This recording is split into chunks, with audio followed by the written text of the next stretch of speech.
चलिए हम अब भारत में भूमि जल संसाधन को देखते हैं। देश में कुल पुनः पूर्ति योग्य भूमि जल संसाधन लगभग 432 घन किलोमीटर है और आगे तालिका एक है वो दर्शाती है कि कुल पुनः पूर्ति योग्य भूमि जल का 46% भाग गंगा और ब्रह्मपुत्र बेसिन से आता है। उत्तर पश्चिम प्रदेश और दक्षिण भारत के कुछ भागों के नदी बेसिनों में भूमि जल उपयोग अपेक्षाकृत अधिक है। देश में राज्यवार संभावित भूमि जल के उपयोग को आगे दर्शाया गया है। पंजाब, हरियाणा, राजस्थान और तमिलनाडु राज्यों में भूमि जल का उपयोग सबसे अधिक बहुत अधिक होता है, परंतु कुछ राज्य ऐसे हैं जैसे छत्तीसगढ़, ओडिशा, केरल आदि अपने भूमि जल क्षमता का बहुत कम उपयोग करते हैं। ये लोग कम करते हैं, वो लोग बहुत अधिक करते हैं। गुजरात, उत्तर प्रदेश, बिहार, त्रिपुरा और महाराष्ट्र में भूमि जल संसाधन मध्यम दर का है। यदि यही प्रवृत्ति जारी रही तो आगे जल की मांग ज़्यादा होगी और हम सबको पता है भूमि जल सीमित है तो उसकी आपूर्ति में कठिनाई होगी। ऐसी स्थिति में लड़ाई झगड़े और वैमनस्य आएगा ही, ऐसा इतिहास दर्शाता है। अब हम यहाँ पर इस तालिका के आधार पर जो जल संसाधन मंत्रालय भारत सरकार नई दिल्ली 2006 में जारी किए गए थे उसके आधार पर ये देखने की कोशिश करते हैं कि कहाँ पर पहले नंबर पर है और कहाँ पर सबसे कम नंबर में पानी का उपयोग हो रहा है और पूर्ति योग्य उपयोग जल कहाँ पर है। तो हम यदि इन आंकड़ों को देखें तो सबसे अधिक 170.99% गंगा से पूर्ति योग्य उपयोग वाला जल है और दूसरे नंबर पर गोदावरी है, तीसरे नंबर पर ब्रह्मपुत्र है, चौथे नंबर पर सिंधु है जो 26.49 है, पांचवें नंबर पर कृष्णा 26.41 है, छठे नंबर पर उत्तर पूर्व की नदियां 18.84 हैं, सातवें नंबर पर मद्रास और दक्षिण तमिलनाडु 18.22 हैं, पश्चिमी घाट की नदियां 17.69 हैं और 9वें नंबर पर महानदी 16.46 है और 10वें नंबर पर कच्छ और सौराष्ट्र के साथ लूनी नदी 11.23 है। हमने यहाँ पे 10 नदियों के बारे में ही देखा है।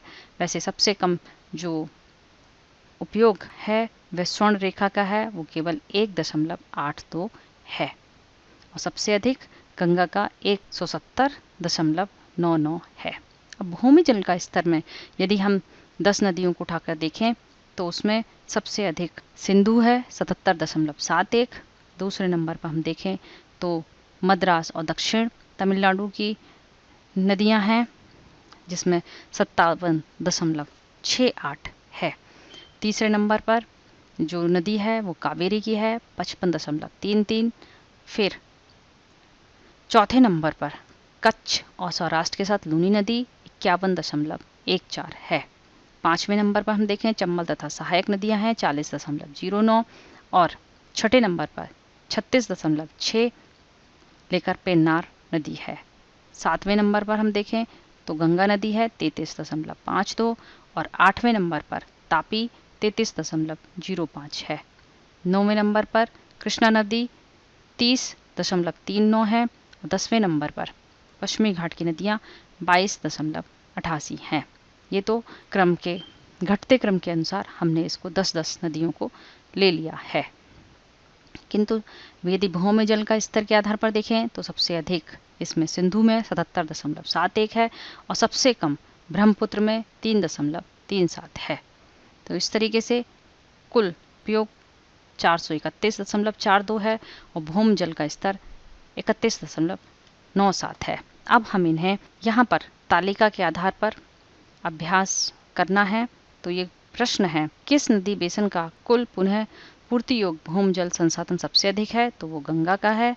किस नदी बेसिन में भूमि जल उपयोग सबसे अधिक है, तो वो सिंधु है। किस नदी बेसिन का कुल पुनः पूर्ति योग्य भूमि जल संसाधन सबसे कम है, तो वो स्वर्ण रेखा है।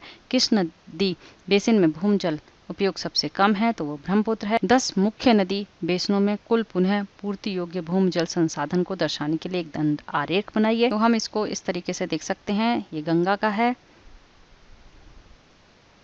जिसमें 177.99, फिर गोदावरी है, फिर ब्रह्मपुत्र है, फिर सिंधु है, कृष्णा है, उत्तर पूर्व की नदियां हैं, मद्रास और दक्षिण तमिलनाडु है, पश्चिमी घाट की नदियां हैं, महानदी है, कच्छ और सौराष्ट्र की नदियां इसमें दिखाई गई हैं। साथ में उनके जो परसेंटेज हैं, प्रतिशत है, वो भी दिखाई गए हैं। अब दूसरा है जिसके लिए आपने पहला दंड आरेख बनाया है, उन्हीं 10 मुख्य नदी बेसिनों के भूमजल उपयोग के स्तरों को दर्शाने के लिए एक अन्य दंड आरेख बनाइए। तो हम इसको इस तरीके से देख सकते हैं। जो हमने पहले बनाई थी उसी का ही भूमजल उपयोग का स्तर देखिए। गंगा 33.52, गोदावरी, ब्रह्मपुत्र, सिंधु, कृष्णा, उत्तर पूर्व नदियां, मद्रास और दक्षिण तमिलनाडु की नदियां, पश्चिमी घाट की नदियां, महानदी, कच्छ और सौराष्ट्र की नदियां। एक अन्य दंड आरेख है जिसमें ये दर्शाने की कोशिश करी गई है भूमजल के स्तर पर कि कौन सा बढ़ते से घटते क्रम की ओर, कि सिंधु नदी में सबसे अधिक है भूमि का जल, मद्रास 10 प्रमुख जो मुख्य नदियां हैं भूमजल का स्तर लिए हुए, उसमें सिंधु, मद्रास और दक्षिण तमिलनाडु की नदी, कावेरी, कच्छ और सौराष्ट्र, चंबल और उसकी सहायक नदियां, पेन्नार, गंगा, तापी, कृष्णा, पश्चिमी घाट की नदियां। अब हम यहाँ पर भारत का नदी बेसिन जो प्रवाह है उसको देखते हैं। पश्चिमी प्रवाह की नदियों में नदियां और कच्छ सौराष्ट्र की नदियां और लूनी नदी है,